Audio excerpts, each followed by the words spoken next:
Okay, I'm liking it. This looks clean. I'm at a weird angle, but the IPS panels are beautiful. Welcome on in. I hope you lot are well. You lot are all amazing. I know a few of you have been waiting for what we have right here. The Samsung Odyssey 28-inch G7. So I'm here today to drop my review on having this monitor just over about 3 weeks now. Arguably the most impressive monitor 2021. This particular model is also known as the G70A.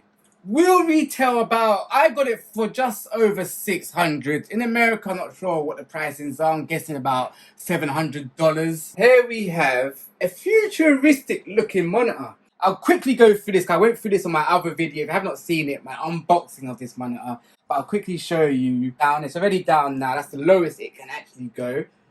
And I'll pop it up. That's the highest it can actually go. And when I say the IPS panels, so if I tilt it like this, I can still, from standing here, at any angle I can stand, the monitor is looking crisp. I could tilt it this side like that and stand like this. I'm seeing what I'm seeing. Monitor could also rotate to the right. All the way. All the way. Let's get it.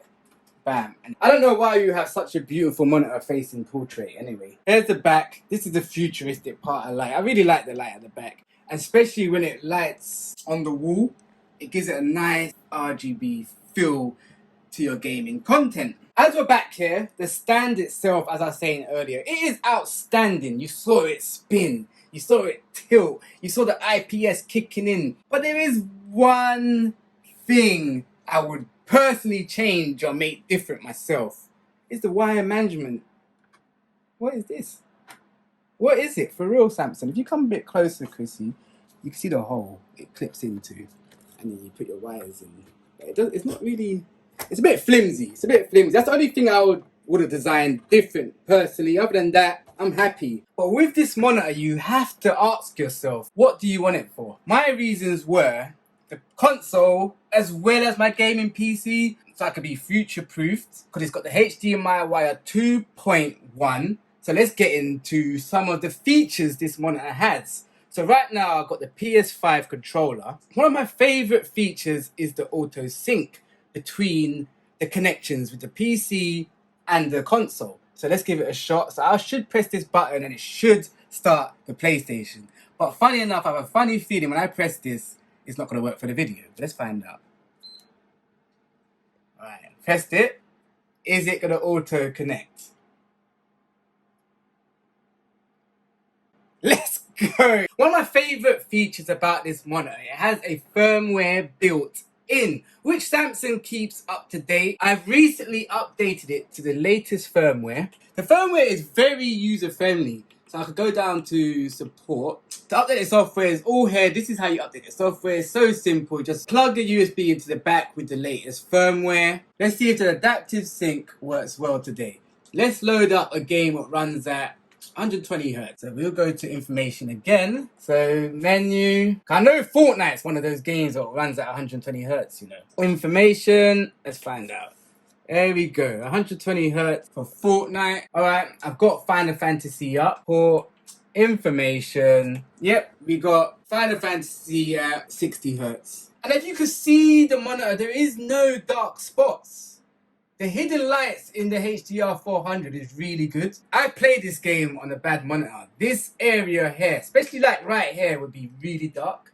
Really dark. Even though it delivers only HDR 400, it gives off deeper blacks and brighter whites, what help uncover enemies in games such as Resident Evil, what have darker gameplays, a lot of secrets in the shadows. Even in the dark scenes, it gives you every detail and shines with clarity. My next feature, 4K gaming refresh rates. One of the reasons I brought this monitor, as I said earlier, was for the PS5. It refreshes at 144 hertz. I feel like I always say that. Rate and a 1 ms response time. One of my main features is the 4K at 144 hertz, and for the console is the 4K at 120 hertz. The highest among gaming monitors. Eliminates the lag with ultra smooth action. G-Sync lovers as well. Uninterrupted game flow. Imagine you're gaming, nothing's interrupted. So your G-Sync is compatible with hyper action made seamless. This keeps the GPU and the panel synchronized with no choppiness. My last couple features about this monitor is the ultra wide game view. Up to now, I cannot get over. It's been more than 3 weeks, and I cannot get over how this monitor looks. It's so mind-blowing. Find more extended view in your display for real life hidden gems. The ultra wide screen just gives you that bit of extra context. You can't not complain. Going on to one of my last and not least favorites, I said it earlier in the video, is Instant Auto Connect. Let's have a quick talk about that. It's called Auto Source Switch. It's the power on for instant play with your Auto Source Switch. Your monitor can detect when a device is connected and turned on, and it instantly switches to it. Or if you plug in a new source, it could pick it up and give you the right settings and the right source. It's a very helpful monitor, and I know we're going to see so much more with the updates as well. So this monitor has just begun. Here we have Resident Evil's screen settings. We've got everything set. I've got 143 Hertz. I don't know what's going on there. Let me just double check what Samsung's saying. I don't know what's happening in that bit. So I'm going to go down to System, Support, Information. Yeah, I got a full setup, 144 Hertz. Anyway, that's set. I've only got a 6060 graphics cards. I haven't got a 3080. Maybe that could be it. So don't expect. Oh, that's nice. This is a 1660. Yeah, it's smooth. This is very smooth. Let me see. You got a bit of text here. Wow, we're not getting no blur. We're not getting no trailing. You can see a bit of Jill's face. This is it. Look at the colors. And there's the sync lights. Right now it's blue. Going on to white. I heard it picks up only the brightest colors of the game. When you're playing the game, it only picks up the brightest colors. Right now, this is a dark scene, people. Yeah, this is it. This is the Samsung Odyssey G7 28 inches. And as I said in the video, the one bad thing I got about this monitor is the wire management. Other than that, I've got no complaints. This has got a home in the lab. I love to see more of it. I love to see more updates. And I love to see more games at 4K and 120 Hz on the PS5, so I can take full advantage of this monitor for the consoles.